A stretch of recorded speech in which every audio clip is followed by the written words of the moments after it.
पैसे तुमचेच आहेत. इतके वर्ष या सत्ताधाऱ्यांनी तुम्हाला लुटून खाल्लं. निवडणुकीमध्ये जर पैसे घेऊन तुमच्या वॉर्डात आले तर तुम्ही त्यांना लुटा, तुमचे पैसे आहेत ते. पण त्यांचे पैसे लुटल्यानंतर मत कोणाला द्यायचं? आणि पंजाला.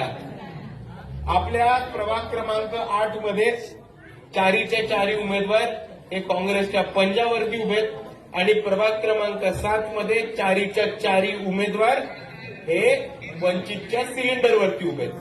तर प्रभाग क्रमांक 8 मधल्या तमाम नागरिकांना मी जाता जाता एवढीच विनंती करतो की आपलं मत हे भ्रष्टाचाराच्या विरुद्ध द्या, आपलं मत हे नांदेडच्या लुटाऱ्यांच्या विरुद्ध द्या, आपलं मत हे विकासाच्या मागे उभं करा आणि वंचित बहुजन आघाडी आणि काँग्रेसच्या युतीच्या उमेदवारांना भरघोस मतांनी निवडून आणा. आपण महापौर आपला बसवू, आपण नांदेडची महानगरपालिका